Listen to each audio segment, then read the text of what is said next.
Bismillahirrahmanirrahim. Alhamdulillahi rabbil alamin, wassalatu wassalamu ala rasulina Muhammad wa ala alihi wa sahbihi wa sallama tasliman kathira. Fillimisht Zotin e Madhnuar e falenderojmë, vetëm për tij ndihmë dhe falë kërkojmë. Lavdatat bekimet e Allahut qofshin mbi Muhammedin sallallahu alaihi wasallam, bi familjen e tij, shokët dhe gjithata që ndjekin rrugën e drejtë deri në ditën e fundit të kësaj bote. Pas falërimit të Allahut, shfrytëzoj rastin që të falenderoj Unionin Studentor Musliman për këtë organizim, për këtë qasje serioze karshi temave tona dhe për gjitha aktivitetet tjera që janë në shërbim të studentëve dhe formimit të tyre të më të tjeshëm. Gjithashtu nuk duhet haruar që të falenderoj edhe muftiun e Tiranës, kolegun dhe mikun tim, Hoxhën Bilalin, për prezencën e tij përkundër angazhimeve, kohës shkurtë, ngushtë që e ka. Prezenca e tij e zbukuron këtë ndaj, Zoti e shpërbleft, të nderoft, i dhar sukses e bereqet në punën e tij. Dhe Hoxhën ton të nderuar, Hoxhën Burhanin, që na befasoi të këndshme me këtë prezencë, Zoti e nderoft për modestinë, për sinqeritetin, për inkurajimin e vazhdueshëm. Sinqerisht e kemi model, e kemi shembull, na bashkoft Zoti në xhenet me të gjithmonë. Të nderuar të pranishëm, është kërkuar që të flasim sot për namazin. Mendoj që materiali përgatitur më herët tregon se përballë çfarë teme jemi, tregon përballë çfarë obligimi jemi. Të flasësh për namazin është edhe lehtë, është edhe vështirë. Është lehtë nga se mund të përfundon me dy fjalë në kuptim të pozitës që e ka, por vështirë pastaj ta elaborosh përjetimin e namazit, ndikimin e namazit, fuqinë e namazit në jetën tonë të përditshme dhe gjithëpërfshirjen e tij në gjitha fushat e jetës tonë. Andaj për namazin mund të lidhen kuptimin e argumente që ka folë Allahu për to në Kur'an, ku disa nga ato u shpalosen në këtë video të shkurtër. Të flasim për namazin si është falë pejgamberi sallallahu alajhi wasallam. Të flasim për namazin si i kanë nxit i dërguari alayhi salatu wasalam besimtarët që të falin. Mjafton fakti të ndëruar se fjalët e fundit që i dërguari u ndan nga dunja ishin as-salah, as-salah, namazi, namazi. Omeri radiallahu ta'ala anhu e dini pas atentatit që e pësoj, e humbte vedijen dhe nuk kishte si me zgju, nga se morën përgjithësi se kishte vdekur, e njëri i tha ngacmone me namaz. Kur t'ja përmeni Omerit namazin, nëse ka shpirt do të zgjohet. E i than, ja emir el mu'minin, o prisi besimtarve, koha namazit po del, u zgjua Omeri nga situata që ishte, nga vështirësia që kishte rënë te, për shkak të atentatit që ishte ushtruar mbi të, dhe në atë gjendje të vështirë, ku gjaku rrethë nga gjitha anët, tha, nuk ka hise në Islam ai që nuk falet. Parmendoj nuk e harroj namazin, as në këto momente. Madje dietarët e ashëm të nderuar, vëllezër dhe motra, kanë përdorur namazin si kriter kryesor për ta vlerësuar dikën, për ta gjykuar dikën, për t'ia besuar një detyrë. Prandaj thot Imam al-Auzai rahimahullah, një nga dietarët e mëdhenj dhe një nga transmetuesët e hadithit, thot, kur kemi dashme e verifiku dikën sa është i besueshëm në transmetim të haditheve, fillimisht kemi shikuar në namazin e tij. Nëse atë ka pas në rregull, kemi vazhduar tutje. Andaj namazi ka qenë gjithmonë një njësi mace, një kriter, një temë e epiqendrës gjithmonë, nga koha e pejgamberit edhe tutje. Në kohën tonë fatkeqësisht namazi ka pasur një zbehje për shumë arsye. Andaj edhe për t'ia rikthy vlerën namazit dhe për të rikthy fokusin tonë ka namazit duhet punë, duhet angazhim dhe duhet qasje të shumë anshme. Andaj për mua ka qenë sfiduese që të përzidhit qasjen apo këndin, ka unë do të filloj edhe të flas për namazin. Sikur që përmenda, të flasësh për përjetimin, atë që tha Ibn Qayyim rahimahullah se është kopshti i shpirtit, ka çfarë të thuat. Për shkrimi Ibn Qayyimit rahimahullah për përjetimin e namazit dhe dallimi i këtij përjetimi nga çdo përjetim i kësaj bote materialiste është sinqerisht i mrekullueshëm dhe që të komplekson. Të flasë për namazin si janë falë pejgambert, si janë falë pasues të pejgamberëve është temë në vetë e kështu me radhë. Mirë po unë kam përzgjedh një kënd që nga i do të tentoj të qasëm namazit dhe ta elaboroj këtë temë, shpresoj që të jetë i qelluar dhe të jetë një kënd që na ndihmon në vetëdijsimin tonë karshi këtij obligimi kaq madhor. Dua me të kalu të ndëruar pjesën që flet për obligueshmërinë, sa është obligim, argumente se është obligim, e kështu me radhë që të kalon në nivel tjetër, pasi që konsideroj se rrugtimi i besimtarëve në raport me argumentin është i disa fazave. Do ne rrugtojmë së bashku me argumentin në disa faza. Faza e parë është faza e informimit, kur marrim informat, njohuri në raport me një obligim të caktuar. Çka është ky obligim, dispozitat juridike, rregullat e kështu me radhë, informata. Edhe informimi është faza e parë. Pastaj është zbatimi, domethënë kalimi nga informimi në zbatim, ku ne e jetësojmë atë informat në praktik. Pastaj është faza edhe e ndikimit dhe faza menoj kulminante dhe përmbledhëse e tërë këtij rrugtimi është funksionimi i këtij obligimi në jetën tonë të përditshme. Prandaj dua që të flas për funksionet e namazit në jetën e përditshme, për të kuptuar se braktisja e namazit ose shkputja e lidhjeve me namazin nuk është vetëm në kuptim të gjykimit juridik një mëkat i madh, por është edhe një humbje e madhe për jetën tonë, pasi që shumë aspekte të jetës nuk mund të jenë funksionale nëse nuk është namazi funksional. Do shumë aspekte të jetës realisht funksionalizohen si pasojë e namazit. Dhe ne duhet të kuptojmë se sa pjesë të jetës tonë mbeten të jo funksionale, mbeten të pambuluara, mbeten, domethënë, jashta organizimit tonë jetësor si pasojë e dobësisë tonë apo si pasojë e zbehet se qasja ka shi namazit.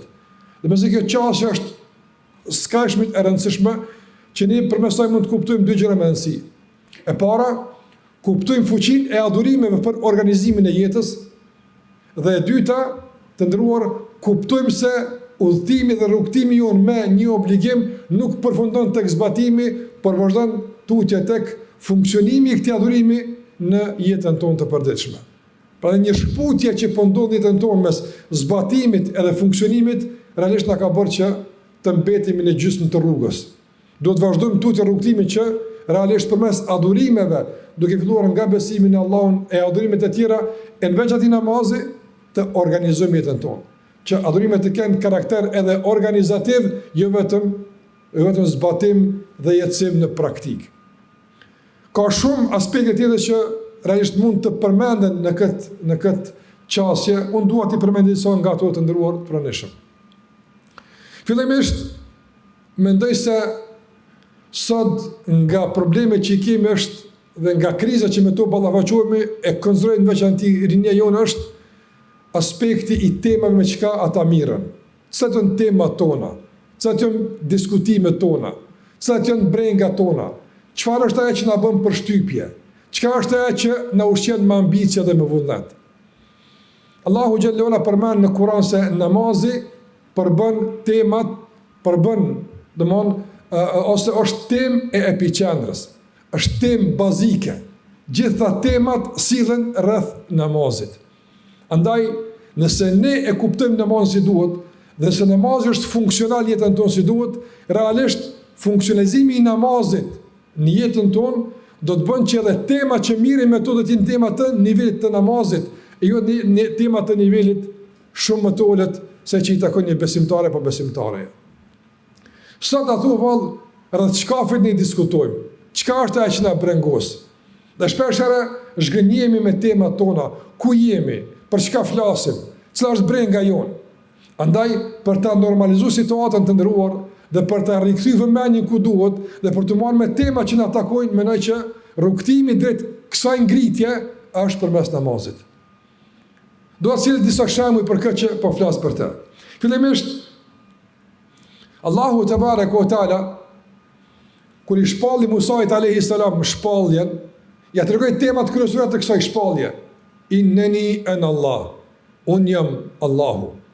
Don tashmë të ki me e bart një mesazh, një bart të rënd, nga se faraoni thonte un jam Zoti. Tash ti duhet që ta ngresh nivelin e diskutimit mbi faraonin. Inneni ana Allah. La ilaha illa enne. Nuk ka Zot që meriton të adhurohet pas meje. Fa'budni wa aqimi s-salata li dhikri.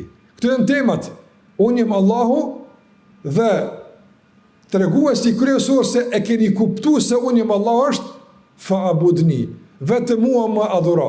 Dorsa treguesi se e keni kuptuar adhurimin është wa aqimi s-salata li dhikri. Ti falë namazin që të më kujtosh në vazhdimsi, mos të më harrosh asnjëherë. Shikoj, këto janë temat kryesore që kështu filloi shpallja Musait alayhis salam. Në fillim të shpalljes dhe në temat kryesore ka do të cilët aktiviteti profetik i Musait alayhis salam është namazi. Gjithashtu të ndërruzër dhe motra, edhe për të kësaj, shikoje për shembull, shikoje Isaun alayhis salam. Ende pa u bë profet, ende ishte foshnje, kur erdhi nëna e tij Mariemi alayhis salam tek populli i saj. Ai nuk deshe që të fliste me popullin, nga se dinte se janë, domethënë, kokfort. Ishte e kotë, andaj vendosi që ajo të agjerante, në kuptim të përmbajtjes nga fjalët. Dhe i dha kushtimisht fjalën djalit të saj. Djali i saj për treguar se kush është dhe pse ka ndodhur kjo mrekulli, përmendi temat kryesore që duhet të mirësh me to Beni Israilit, defektet kryesore që kishte ardhur i përmirësonte Isa alayhis salam. Andaj çka tha? Inni Abdullah. Unë jam robi i Allahut kuptim të adhurimit. Adhurimi është çështja jonë. Adhurimi është projekti jonë jetësor. Adhurimi është bosulla e orientimit tonë. Adhurimi Allahut te barekuhu teala. Çdo dalje nga adhurimi është dalje nga bosulla e jetës, nga orientimi i duhur. Dhe pastaj në informim kush është Isa alayhis salam, çka tha? Atani el-kitaba wa ja'alani nabiyya. Zoti më dha librin dhe më bëri profet. Mirë, libri është tërësi temash. Çka ka në këtë libër? Wa usani bis salah. Allahu më ka urdhëruar që ta fal namazin. Foshnja, po fliste, po për tema madhore. Për tema madhore. Jo tema të foshnjeve, të qumshtit, e të ushqimit, po tema madhore që tregon te Isa alayhis salam se kam ardhur unë këto tema të ringjalli, ti bëj tema boshte të jetës së juaj. Andaj të ndërruzër, shikoni për shembull edhe Muhammedin sallallahu alaihi wasallam. Gjitha çështjet i lidhura me namazin, me xhamin, që nga fillimi deri në fund. Për treguar Allahu te barekuhu teala se duhet të ngritemi në nivel të namazit, si temë, si praktik, si vedije, si mentalitet, të ngritemi, ku u bë obligim namazi? Në Isra dhe Miraj. Gjitha obligimet janë bërë në tokë, dhe mjafton kjo që ka ardhur Xhibrili t'ia kumton obligimet Muhamedit sallallahu alaihi wasallam, përveç namazit u bë në qiell, për treguar se realisht tema e namazit është tema e ngritjes, është tema ku të bën elitar, ku të bën të ngritur mbi temat materialiste, temat e thjeshta, të kota, humbje kohë që shumica e njerëzve janë të angazhuar rreth tyre. Prandaj të nderuar punëshëm, është shumë e rëndësishme që të realisht të bëjmë një vetë llogaritje sa thua vallë me çfarë tema mirë me ne. Çka na bën përshtypje neve sot? Çfarë nxit interesimin e një periudhë të reje? Çfarë i bën interesant temat për ta?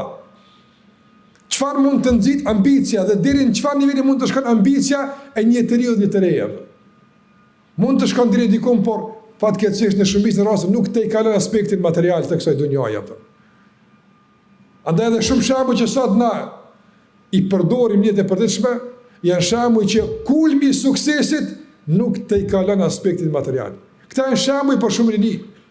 Andaj janë shembuj që përfundojnë me dunjë, përfundojnë me jetën në varr e çka tutje.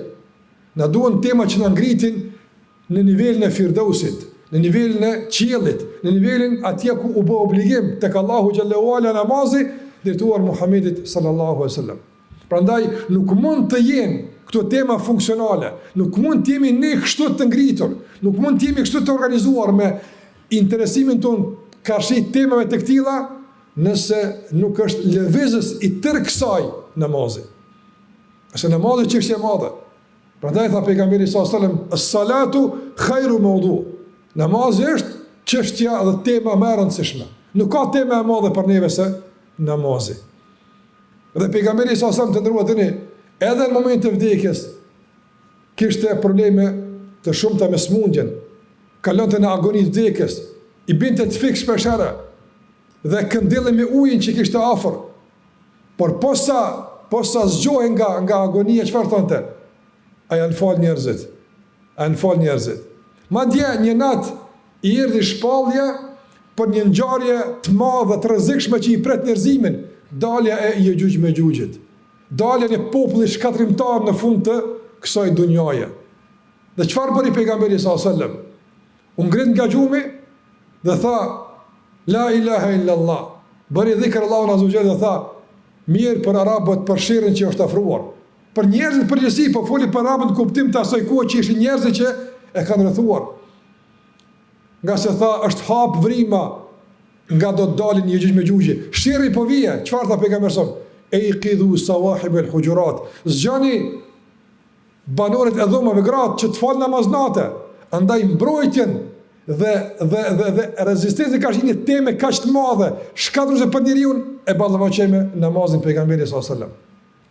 Prandaj të nderuar, namazu të jetë bashkë jetës tonë, ku sillet jeta jonë, në kuptim të përmirësimit, kuptim të ndikimit, kuptim të përjetimit, kuptim të zbatimit, kuptim të shtimit, jo të faze, po të vullnetare na file këtu më radh, të jetë temë boshte, që përmes kësaj teme të ngritemi në nivel të mendësisë, vetdijes tonë, angazhimeve, preokupimeve tona mbi temat e aspektit material. Çështja e dytë që realisht është e rëndësishme të jetë funksional në jetën tonë është përmes namazit, është çështja e raporteve me Allahun e Madhnuar. Sot njerëzit tentojnë në forma të ndryshme të ndërtojnë raporte të mira. Dhe ka shumë trajnime, ka shumë sqarime, ka shumë udhëzime që flasin për raportet mes njerëzish. Si të ndërtojmë raporte me klientin, si të ndërtojmë raporte me këtë, me atë, apo çështja e komunikimit. Janë tema të mëdha që sot ne flasim për to. Mirë po rrallë dëgjojmë si ti mirëmbajmë dhe ndërtojmë raportet me Allahun te barekuhu teala. Në këtë botë të dominuar nga mendësia materialiste, raporti me Allahun është shumë periferik, madje as nuk është në agjendë. Andaj i duhet besimtarit një dozë shtuar e angazhimit për të mirëmbajtur raportin me Allahun, nga se asgjë nga ajo që të rrethon realisht nuk i shërben mirëmbajtjeve të raportit me Allahun te barekuhu teala. Ai shërben për shkak mediumi raporte me Zotin? Jo. Shoqëria nuk i shërben, rrethi nuk i shërben, shkolla nuk i shërben. Sot flitet për shumë të drejta dhe duhet që të garantohen të drejtat e kategorive të ndryshme, madje edhe krijesave të ndryshme, të drejtat e kafshëve, kështu me radhë. Mirë po, ku janë të drejtat e Allahut Madhnuar? Krijuesi a gëzon të drejtat e njerëzit? Andaj realisht Allahu xhallahu ala tek njerëzit është shumë larg. Janë shumë në distancë. Madje të nderuar, shpesh edhe kur kalkulojnë për shumë veprime, marrin parasysh a do të pëlqejë njerëzve. Çfarë do thonë ata? Mirë po, shumë rrallë njerëzit diskutojnë rreth asaj se çka do thotë Allahu i Madhnuar. Prandaj kjo edukata mungon. Edukata e mirëmbajtjes së raporteve me Allahun, që Zoti të jetë për neve i pari dhe i fundit. Të jetë Allahu ai që kryeson agjendën e çdo angazhimi ton. Kryeson agjendën e çdo preokupimi ton. E për pas raporte me Allahun xhallahu duhet mirëmbajtjen ato raporte. E nuk ka vepër pas besimit në Allahun më e mirë, më efikase që garanton mirëmbajtje të raporte me Allahun se sa namazi. 5 herë në ditë ti me Allahun komunikon. 5 herë në ditë ti me të flet. 5 herë në ditë ti del para tij. Andaj, sikur që ka thënë Ibn Qayyim rahimullah, robi ka 2 dalje për Allahun të Madhnuar. Një dalje në dunja dhe një dalje në ahiret. Ai që ka të rregulluar daljen këtë dunja, do ta ketë rregulluar edhe daljen në ahiret. Ai që ka në këtë dunja daljen të parregulluar, të shkatruar, të rënuar, të tillë do ta ketë edhe daljen në ahiret. Ajo është dalja për Allahut namaz. Ashtu sikur se i del Allahut namaz sot, kemi dal nesër me dhon llogari. Andaj kujdesi i raporteve tuaja me Allahun përmes namazit, realisht është kujdesi yt për dalje faqebar nesër para Zotit kur kemi dhon llogari. Kjo bën namazin shumë interesant, shumë të rëndësishëm që ti kushton vëmendje. Andaj sikur që kanë sjellë një shembull dietar dhe kanë thënë, nëse një kopshtare ka një kopsht dhe don që tjetë i bukur dhe vazhdimisht të lullëzoj lullën te, duhet ta mirëmban, duhet kujdes për te. Shpesher për rreth luleve e bimëve dalin barishte që realisht e dëmtojnë lullën, e dëmtojnë bimën. Nëse kopshtari nuk kujdese për barishtet, apo dhe për t'i shkull ato dhe për t'i largu ato, që uji të shkan drejt në rënjën e bimës dhe lullës, ajo të rritet, ato bimë shumë shpejt thahen. Ashtu është edhe namazi. Ne futemi në kopë namazit, po nëse nuk kujdesemi për barishtet, nuk kujdesemi për problemet që realisht shkojnë duke e dobësu, dalin për Allahut mënduar, dikur namazi bëhet rutinor, bëhet diçka si përfaqësor, formal, e dikur edhe barë që Allah na ruaj njëri mund edhe me braktis. Andaj mirëmbajtja namazin tënd dhe kujdesu për te, nga se mirëmbajtja namazit edhe në aspektin e sasisë, edhe cilësisë, edhe përjetimit, edhe ndikimit realisht direkt ka më ndikuar në mirëmbajtjen e raportet tua me Allahun. E nëse ke punë mirë me Allahun, ti realisht e ka rri suksesin e kërkuar. Sikur që ka thonë të parët tanë, ai që e ka arrit Allahun, çfarë ka humb? Ai që e ka humb Allahun, çfarë ka arrit? Ju jeni në frymën e dhe kohën e kërkimit të vazhdueshëm për të arrit dhe lutë Allahun që t'jeni të suksesshëm në studimet e juaja, në angazhimet e juaja, në të ardhmen e juaj në punësim në çdo aspekt. Mirë po, gjitha këto janë kalimtare, edhe pse janë të rëndësishme, por janë kalimtare. Ndërsa ajo që mbet është lidhja jote me Allahun në mënduar. Andaj kujdesu për raportin me Allahun përmes namazit. Pejgamberi më ka përmendur, sikur se ka në hadith kutsi se kur robi del për Allahun dhe thot elhamdulillahi rabbil alamin, çka ndodh? Të ndrohen procese të mahnitshme kosmologjike. Është vendi vetëm ku ti komunikon me Allahun dhe ai ta kthen namazin. Ti thua elhamdulillahi rabbil alamin, Allahu thot më madhroj dhe më lavdroj robi jam. Deri në fund të Fatihas. Andaj të ndëruar, është një raport i veçantë, është një komunikim specifik që nuk mund të bëhet nga ndonjë pozicion tjetër përveç përmes namazit. Prandaj është i rëndësishëm. Çështja tjetër që na duhet me kuptu të ndëruar është se njeriu të ndëruar pranishëm është i rrethuar nga jashtë dhe nga brenda me vese të ndryshme. Edhe në brendin ton ka vese të errta, ka cilësi që duhet larguar, duhet pastrohemi. Zoti Allahu xhallahu ala i ka bërë disa vese të integruara brenda njerëzit që ai ti largon përmes betejës dhe luftës duke u shërbyer me shpallën e Allahut të mëdhenuar. Prandaj njeriu në vetën e tij ka mendjemallësi, në vetën e tij ka vetpëlqim, në vetën e tij ka syfaqsi, e shumë vese të tjera që Allahu xhallahu i ka përmendur. Si largon këto vese? Allahu tha në Kur'an: "Innal insana khuliqa halua, idha massahu sharru jazua, wa idha massahu al-khairu manua illa al-musallin."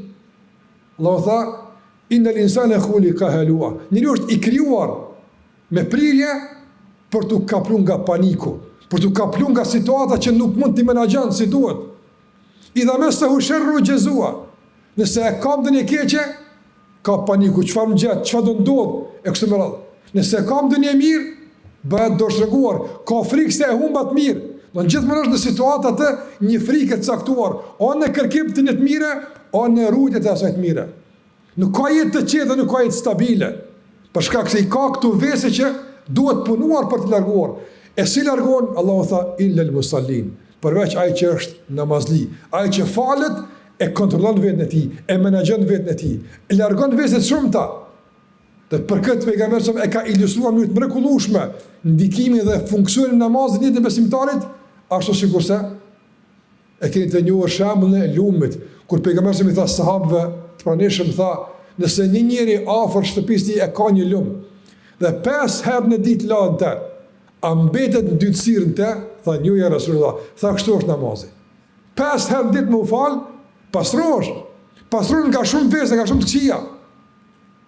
Që realisht edhe sot po na pengojnë me i gëzu shumë begati që i kemi. Shkoni të ndëruar sot, për shembull, sa është rritë mirëqenia jo në çdo aspekt, ekonomike, sociale, ka zhvillim të hatashëm shumë aspekte, po prapë se prapë e gjejmë njeriu se është armik i njeriu. sa ka lufta, ka gjakderdhje, sa ka rrëmbim, sa ka uzurpim, sa ka mashtrime, sa ka tradhti. A thua pse këto ndodhin? Nga se nuk është pasuria e që njerën e pastron. Nuk është marrja e që pastron, është dhënia e që pastron. Kështu Allah ka rregulluar. Prandaj Allahu xhallahu tha në fund të surës Al-Lejl, "Alladhi yu'ti malahu yatazakka." Ai që jep pasuri për të pastruar, jep ndihmon, sa ndihmon pastrosh, mirë po të duhet një forcë e brendshme për ta menaxhuar dhënien, për ta luftuar lakmin dhe pangopsin. E ajo është namazi. Të pastron. Namazi të pastron nga shumë vese të shëmtuara, të këqija, sikur se thashë mendje madhësia, të bën të përulën pa Allahut mënduar. Sejdë është sopata që me te prehet në palc, coptohet mendje madhësia, vetpëlqimi, syfatësia. Sot për shembull të ndërvëzër, sa ka njerim, sa ka vujtje të njerëzve për të fituar për shtypit e tjerëve, çka thonë të tjerët, sa pëlqime fitova në këtë postim, sa shpërndarje janë, sa komente janë, çfarë thanë, çfarë nuk thanë, çfarë ju pëlqeu, dhe shpesh është disponimi i jetës dhe përmbajtja e jetës dhe cilësia e saj ndikohet nga këto pëlqime të jashtme, nga disponimet e jashtme. Dhe kjo ka bëjtën e rënduar dhe të vështirë. Dhe tërë këtë barë që po e pengon jetën tonë, po e ngulfat realisht, e rregullon kush? Namazi. Del për Allahut mënduar dhe thuash Allahu Akbar. Allah është më i madh se përshtypjet e njerëzve. Allah është më i madh se pëlqimet e njerëzve. Nëse Allah është i kënaqur, mjafton. Nëse ai e pëlqen veprimin tëm, unë e kora sukses. Për mua është e mjaftueshme. Prandaj ngritesh mbi pëlqimet e njerëzve, mbi teket e njerëzve, ki një jetë stabile, qëndrueshme, të organizuar, të koordinuar, jo të shturur, të shkapërderur mes qefeve, tekeve të njerëzve, ku çka i teket, tash të vazhdojmë të ndjekim që kur nuk kemi pastaj vetja jonë. Kjo është funksion i rëndësishëm. Sa e rregullon jetën, sa mjerime, vujtje, probleme, ngarkesa e dëshpërime largon. Momentin kur ti kthehesh ka Allahu i mënduar dhe e ke vetëm një synim, e ke vetëm një qëllim, atij që i thua Allahu Akbar, atij që i thua Elhamdulillah, ty o Allah takon falërimin. Çdo lëvizje namaz të ndëruar është shkarkim. Prandaj pejgamberi sallallahu alajhi wasallam në çdo situatë kthej namaz, sikur sa thot Aisha radhiyallahu ta'ala anha, kana nebiu sallallahu alajhi wasallam idha hazibahu amrun fazi'a ila as-salat. Pejgamberi sallallahu alajhi wasallam kur ka pluhej nga ndonjë ngarkesë e caktuar, çfarë do qoftë ajo, çfarë bënte? Nxittonte namaz. Çdo namaz është shkarkim nga dinamika e jetës, nga problemet e jetës. Nga se është pastrim në atë lumin që Allahu e ka zbrit në dunja, që me te pastrohet mendja, pastrohet gjua, pastrohet shpirti, pastrohet qëllimi, pastrohet vepra, gjithë shka pastrohet. Andaj sa kemi për këtë pastrim në këtë dunja që fatkeqësisht gjithë shka po ndytet fatkeqësisht si pasojë e lakmis dhe pangopsisë së njeriut. Çështja tjetër që mund ta përmend të ndëruar është se nga ajo që e bën realisht namazin të rëndësishëm në kuptim të funksionimit për e përdeshme është se përmes namazit ne edhe zgjidh një problem të madh, të rëndësishëm dhe të domosdoshëm për jetën është çështja e përkatësisë, çështja e radhitjes. Kujt i përket ti? Cilëve mësimi u përket ti? Kontributi yt në fund ditës kujt i shërben? Shpesh të ndërum praneshëm vëllezër dhe motra. Ndoshta pa vedije, s'po them me vedije, po ndoshta pa vedije, si pasojë e mos qiltërsisë së përkatësisë, mundemi që duke menduar se jemi rreshtuar ku duhet, të shërbejmë radhëve karshi përballë neve që janë. Mund t'i kontribuojmë ideve dhe ideologjive që ne i mohojmë, por që praktikisht i shërbejmë dhe i kontribuojmë. Prandaj përkatësia është shumë e rëndësishme. Kujt i takon ti? Me këjeti. Prandaj e dëgjuat çka Allahu tha në gjuhën e pejgamberëve. Sikur se ka thënë edhe Ismail alayhis. Allah më ka urdhëruar që ta fal namazin dhe që ta obligoj familjen time. Nuk ka pejgamber që ka fal namaz. Gjithë kanë fal namaz. Me një kur ti rreshtohesh ka pejgamberët. Ky rreshtim ka pejgamberët, kjo përkatësi e deklaruar, nuk ka vetëm rreshtim formal. Është rreshtim edhe i të menduarit, edhe i vetdijes, edhe i kontributit, edhe i kauzave që do dalin nga ky rreshtim ato. A është morali jonë morali pejgamberve? A është uniteti jonë uniteti pejgamberve? A është organizimi jetësor organizim që del nga fryma e mësimit pejgamberve? Kjo është përkatësia e kërkuar. Është shumë rëndësishme kujt i përket ti, kujt i shërben ti. Në këtë përkatësi në mënyrë të mrekullueshme, Allahu te barekuhu teala e përmend në Kur'an se gjithë pejgamber kanë qenë këtu të rreshtuar. Madje sikur se Allah thotë në surën Al-Anbiya, "Wa awhayna ilayhim fi'la al-khayrati wa iqama as-salat." Atyre u shpallën pejgamberve që në vazhdimsi të bëjnë punë të mira dhe ta falë namazin. Atyre krejt pejgamber, pa përjashtim, me mira pejgamber kanë falë namaz. Ti kur rreshtohesh ka pejgamberet, ndryshë është jeta jote. Në mëngjes kur del ti thush, unë jam pasuese e pejgamberit alayhi salatu wasalam. Unë fal namaz, nga se është fal Aisha radiallahu anha, dhe aja është pastaj modeli jam, është shëmbëltyra jam, është Ebu Bekri, është Omeri, të tjerët me radhë, kështu me radhë që fal namaz, që nga koha e hershme e njerëzimit e deri te Muhamedi sallallahu alaihi wasallam. Prandaj të nderuar, ne na duhet kjo përkatësi të jetë gjithmonë në vëmendjen tonë, gjithmonë pjesë përbërëse e organizimit tonë jetësor. Kujt i përketi, ku i rreshtuti. Prandaj duhet gjithmonë ta rikonfirmojmë rreshtimin tonë. A thu vallë, a i rreshtu ku duhet? Kjo fjalë që po e thua, kjo aktivitet që po e bën, kjo angazhim, kjo përpjekje, kjo mund që po e bën, realisht ku të rreshton? Ku të vendos kjo? Me kë bësh ti nëse e kështu apo? Të ndruar shpesh herë, ne nëse këtë pyetje ja bëjmë vetes tonë, ndryshojnë shumë lëvizjet tona, shumë pozicionet tona ndryshojnë. Për shembull, nëse njëri për shembull dy njerëz kanë konflikt mes vetë, dhe atë konflikt kanë vendosur me eskalu, me tensionu, për shkak të inateve, për shkak të mendimallësisë. Në këtë moment, para shpërthimit të një konflikti mes tyre, ne e inkuadrojmë përkatësinë dhe themi, kjo sjellje kujt i përket? A i përket dikujt që thot Muhammed Rasulullah apo jo? Atë e din përgjigjen. Nuk i përket, nga se nuk na ka mësuar kështu pejgamberi sallallahu alajhi wasallam. Nuk na ka mësuar. Momenti kur përgojojmë dikën, kur shpihem për dikën, kur vlerësojmë mundën dikujt, kur nuk jemi korrekt ndaj punës së dikujt, ku rreshtojmë realisht? Kujt i përket kjo kulturë? Kujt i përket kjo rreshtim? Kujt? A është rreshtim, a është kultura, a është mentaliteti, a është mësimi që na la pejgamberi sallallahu alajhi wasallam, apo është tjetër mësim? Cili është atë? Dhe namazin mëson u rreshtu, namazin ta mëson përkatësinë, namazin ta mëson ku me marr radhën dhe si me organizu jetën përputhje me këtë përkatësi që është shumë e rëndësishme. Tjetër që dua të ndërrozë, i përmbledh së shpejt, është se edhe namazin ndihmon në organizimin e familjes. Sot jemi në krizë apo të familjes. Ka shumë tendenca dhe fushata të ndryshme për të shpërbë familjen. Apo që familja të mbetet një konstrukt formal, jo funksional. Po, familja ka, jetojnë prindet me fëmijët e tyre, por a është familje funksionale? A është familje që realisht ka kontribut aktiv në përmirësimin dhe orientimin e shoqërisë? Kjo është pyetje tjetër dhe e madhe. Dhe Allah xhallahu ala kur ka kërkuar nga që të ndërtojmë familje, s'ka kërkuar që ta ndërtojmë këtë familje për ta shtuar numrin. Jo, po për qenë funksionale në shërbim të shoqërisë. Dhe për këtë ka shumë udhëzime dhe shembuj që nuk është tash koha ti përmeni, por familja duhet të jetë funksionale. Familja duhet e organizuar. Duhet të kenë të ndara rolet, përgjegjësitë. Gjitha këtu ndihmon namazi. Andaj edhe përmena pejgamberi sallallahu alajhi wasallam i ka zgjuar gratë më fal natën. Ismail ka përmend se Allahu azza wajal e ka obliguar me fal namazin. Gjithashtu Allahu xhallahu në surën Taha ka thënë: "Wa'mur ahlaka bis-salati wastabir 'alayha." Urdhëroje familjen tënde që të fal namaz dhe ti tregoj i qëndrueshëm dhe dura në faljen e rregullt të namazit. Familja.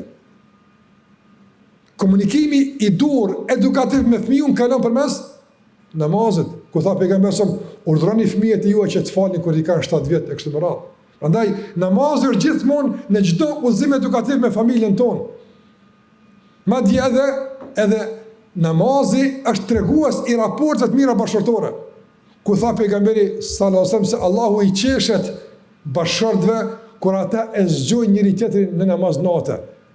Burri shkon e zgjon gruan, ajo në përgjumin e saj nuk do më uzu, ai pak e stërpik me disa pika ujë, ajo zgjot, këtij bashkëpunimi i qeshët Allahu Azza wa Jall. Është i kënaqur me të dhe e kundërta. Andaj çka e ka bëu Allahu që ti kënaqesh me këtë çift bashkëtor? Bashkëpunimi i tyre që ta fal namazin, ti në bashk në kthimin e tyre ka Allahu te bareka ve taala. Madje shumë dietarë kanë përmendur se edhe në situatet e tensionimit të raporteve bashkëtorë, mirë është nga udhëzime që të ndërprejnë komunikimin, të ndërprejnë fjalosin. Çfarë të bëjnë? Fal namaz 2 rekate. Namazi ul tensionet. Namazi rikthen në vëmendje respektin që duhet ta kemi njëri me tjetrin. Namazi bën një lloj ristartimi të komunikimit që tashmë nuk është nga pozicioni i inatë e konfliktit, por nga një pozicion komplet tjetër. Namazi na organizon jetën tonë familjare. Edhe kohën ku kena muzu, edhe ku kena me flajt, edhe ku shkojmë diku ku kena mund dal, gjitha këto të organizuar në bazë të namazit. Andaj namazi është një lloj boshti organizativ edhe i ndërtimit familjar. Jo vetëm me raporte me Allahun xhallahu ala, po edhe me zveti. Andaj permanent të ndëruar për neshëm vëllezër dhe motra. Gjitha këto që po i përmani, e që ka shumë çka të thuat gjitha këto, për shembull. Përmendeni për shembull sa është jeta e zbrazët, boshe, e papërmbushur, në mungesë të këtij namazi që gjitha këto role dhe funksioni ka në jetën tonë. Dikush mund të thotë, po, a mund të bëhen këto edhe pa namaz? Ju them nuk mund të bëhen. Nuk mund të bëhen nga se Allahu te bareka ve taala ka gjykuar që këto vepra ta kenë këtë funksion. Dhe nuk mundet askush që tashmë asaj që Allah i ka vendosur pikë dhe ka përcaktuar si vendimtare në jetën e njerëzve të gjetë alternativë. Allahu xhallahu ala ka bërë vendimtare namazin për të shkuar në xhenet. A mund të gjejmë alternativa? Për shembull themi që namazi është mirë, po ne po e bëjmë një metodë të meditimit. Po ndalemi, po shkputemi nga dunjaja materiale në rregull këto, po aktivojmë shpirtin dhe duke medituar ne po ngritemi tek Allahu xhallahu ala. A mund të ngritesh me metodat e meditimit, për shembull budist apo tjerat tek Allahu xhallahu ala? Mund të ngritesh? Nuk mund ngritësh nga se Allahu xhallahu ala nuk e ka bërë formë të ngritjes dhe e ka bërë rrugë të mbyllur të komunikimit me Allahu xhallahu ala, nëse nuk kalon nga legitimiteti i marr nga shpallja. Prandaj Allahu xhallahu ala i ka dhënë namazit legitimitet të këtij niveli për të pas funksione kaq të rëndësishme dhe kaq me ndikim në jetën tonë. Dhe gjithashtu të nderuar pranishëm, nga funksionet e namazit është që na ndihmon në menaxhimin e krizave, problemeve në jetë. Ne kemi probleme, kemi telashe. Unë si shembull pak më herët, po këtu përveçimi pikë veçantë për faktin se është e rëndësishme që të njihemi me burimin e rëndësishëm që na ushqen me aftësi të menaxhimit të krizave, situata, problemet të llojeve që me to ballafaqohemi. Ibn Abbas radiallahu ta'ala anhu të nderuar për neshëm, me një rast ishte duke dhënë mësimet njerëzve dhe i eri lajme se i ka vdekur djali. Para mendoni, në ders ligjërat, lajme se i ka vdekur djali. Çfarë bëri Ibn Abbasi? Ndërpeu dersin dhe u ngriti i fal 2 rekate. Pastaj tha, me shku të vazhdon tutje me, tash më marr me sprovën që e ka ndodhur. I than, sabrën e kuptuam. Fjalën inna lillahi wa inna ilaihi rajiun te Allahu timi te ai do të themi e kuptuam. Po namazin se kuptuam. Tha Allahu ka thënë, ja ejuhalladhina amanu sta'inu bis sabri was salah. O që keni besuar, merrni fuqi, ndihmoni me durim dhe me namaz. Tha kjo sprov don fuqi për t'ia dalë. Andaj u ngriti i fal 2 rekate. 2 rekate për të marrë fuqi për t'ia dalë, për shkurtutje. Edhe sikur që e përmenda pejgamberi sallallahu alajhi wasallam, kur kishte probleme të lashe, kthehej në namaz. Atje merr ti të nderuar kuptimin e sprovës. Pse me bo sabër? Për kë me bo sabër? A ja vlen me bo sabër? Gjitha këto përgjigje të rëndësishme që realisht e organizojnë forcën tënde rezistuese karşis provës, gjitha këto përgjigje i merr praktikisht, konkretisht në namaz. Ja vlen për Allahun te barekuta. Kush e ka thënë këtë provë? Allahu.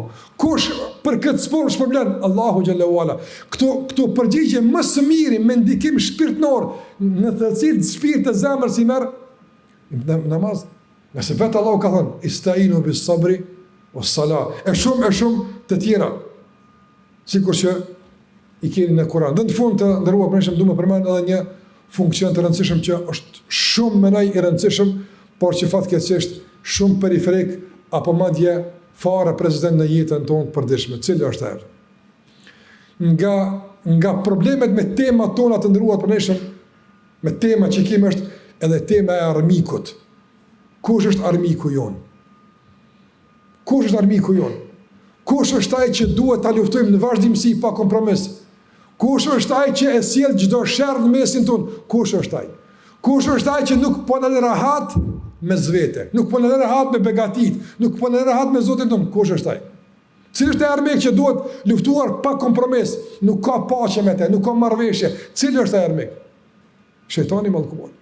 Si përgjigje po e dim, por a është jeta jonë e organizuar në frymën e kësaj betejë për ta luftuar shejtanin çdo cep, në çdo çast, në çdo moment, në çdo lëvizje? Kjo është pastaj tjetër pyetje. Dhe ka përgjigje vetë që e dim se si penejot. Na shpesh e harrojmë kush është shejtani. Madje të ndëruar, pranishëm vëllezër dhe motra, ende më e keqe është se komplet betejë jonë me shejtanin, komplet, është e përkufizuar në magji, në sihr, në sysh e kështu me radhë. Dhe tentojmë se me një rukje përfundon çdo problem me shejtanin. Jo, betejë është shumë më e thellë, shumë më e gjatë, shumë më komplekse, shumë më serioze. Nuk do të thotë që të prekësh nga mësyshi apo nga sihri e tash ti je në betejë. Jo, kjo është shumë periferike në raport me shumë betejë tjera ku shejtani synon diçka shumë më të shtrejtë se shëndetin dhe rahatinë tonë. Prandaj, nga cili pozicion e luftojmë në vazhdimsi shejtanin? Nga cili pozicion e godasim më së miri? Nga pozicioni i namazit. Andaj nga funksionet e namazit është që të na mban aktiv në vazhdimsi në betejën tonë me armikun. Që të dimë se kush është armiku, kush të pengon me u konsul namaz, kush të sjell ngarkesa namaz, kush e bën atë përpjekjen për zhvendosje të vëmendjes namaz, kush? Shejtani. Madje pejgamberi sallallahu alajhi wasallam na ka mësuar që për ta rikthyer vëmendjen dhe për ta zbut presionin e kësaj betejë që ai e derdh mbi ne namaz, edhe të bëjmë veprime nga njerëz që janë jo pjesë e namazit. Sikurse ka ardha i sahabiu i ka urdhëruar dërguari i Allahut vazhdimisht dikush bën zhurum namaz. Tha pejgamberi sa ka thonë dhalike khinzab, shejtan me emën till. Kjo është detyra e tij, me të shpërqendru nga namazi. Shiko betejë namaz, betejë namaz. Andaj tha pejgamberi sa kur dikush e gjen këtë presion kaq të madh që s'ka mundësi të evitohet me shpërqendrim të vëmendjes nga ky sulm, e kthen kokën në majt, pshtyn 3 herë një pshtym pa lëng apo formale, do thot a'udhu billahi minash shaitanir rajim. Betejë luftje, nga sa i do me marr namazin tën, po e mori namazin, letë ka pastaj me ty në çdo fushë dhe çdo betejë. Gjithkund e ka pastaj malet. Boni të bindur se garanca kryesore që na mban të qëndrueshëm, që na mban stabil dhe na jep forcë të konfrontimit me armikun është namazi. Ne humbi namazin, na zhveshin nga çdo armatim, pastaj me besim më lehtë ka për faktin se besimi bëhet jo funksional, besimi bëhet pa ndikim e cytja e tij pastaj bëhet orientuese në jetën e përditshme, ku pastaj me këto cytje aktivizohet epshi, dominohet dhe i japet një rol i fuqishëm epshit për të mendjes, për të logjikës, dhe njëri kur jeton me epsh dihet se ku është përfundimi i tij. Prandaj të ndëruar, pozicioni më i mirë i goditjes, i betejës me armikun është shejtani. Pejgamberi ka përmendur se kur thirr ezani çka ndodh? Ik shejtani. Kur bëhet ikameti, ik shejtani. Në gjithçka ndërlidh me këtë betejë. Madje edhe është përmendur se vendi ku qëndron imami që i prin betejë të namazit, besimtarë quhet mihrab, vend betejë, vend lufte, vend përkushtimi, vend orientimi ku ne tregojmë çdo përpjekje të shejtanit se kemi vendosur më kthy ka Allahu mënduar. Ka të ke.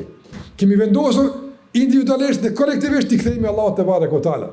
Dhe përcjellja e xhamatit imamin në çdo hap që ai e bën është tregues i triumfin këtë betejë se ne jemi të kthyer ka Allahu xhallahu ala përkundër përpjekjeve të shejtanit që na çrregullon busullën e orientimit të jetës tonë. Prandaj nga funksionet e namazit është që na mban të fuqishëm, stabil në betejat tona kundër djallit të mallkuar, e ky është armiku ynë kryesor, sikurse Allahu xhallahu ala tha inna shaytana lakum aduwwun fattakhidhuhu aduwwa.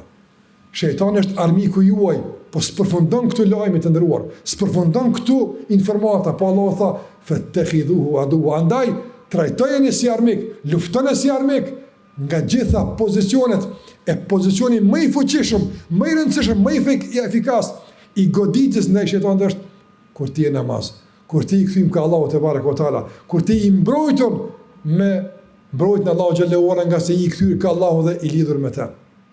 Prandaj këtu janë disa shembuj të ndëruar për shembull vëllezër dhe motra se namazi sa është më rëndësishëm në jetën tonë të përditshme dhe jo vetëm në aspektin e zbatimit, po në aspektin e funksionimit, që ky namaz të jetë funksional edhe në fushën e jetës tonë, jo që namazi të falet edhe të përfundon lidhja me namazin, pastaj vazhdojmë të tutje na me forma tjetër të organizimit tonë, po të shkputur nga namazi.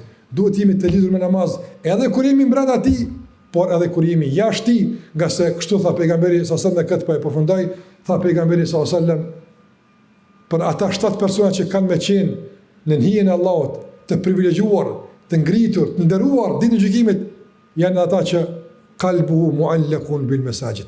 Ai që zemrën e ka të lidhur me xhami, do të thonë, ai është gjithmonë namaz. Trupi i tij mund të shkon punë, trupi i tij mund të shkon në shkollë, mund të shkon në provime, mund të shkon në studime, mund të shkon në çetitje, ku do të qoftë trupi, po mund të shkon. Po zemra ku është? Zemra është tek namazi, mezi pret vjen namazi nga se është freskia e shpirtit, është qetësia e shpirtit, sikur të thotë pejgamberi sa Bilalit, ja Bilal, rihna biha, o Zot, o Bilal, thënë ezanin e na bëj që qetësohemi, të shkarkohemi të pushojmë në këtë namaz. Allahu bëf që ti jemi nga ata që fal namazin. Pasardhësit tonë, familjarët tonë, shoqëria jonë. Na bëf të Allahu shkak që ti vëdësojmë edhe të tjerët për rëndësinë e namazit dhe Allahu bëf që namazi të jetë nga shkaktarët kryesor e funksionimit në jetën tonë, në kuptimin e organizimit të jetës dhe përmbushjes tonë në gjitha këto fusha të jetës që i përmendën deri më tani. Zoti ju luaj, falënderit shumë, u takofshim për të mira. Zoti ju shpërblet për vëmendjen, për durimin dhe për prezencën. Selam aleikum wa rahmatullah.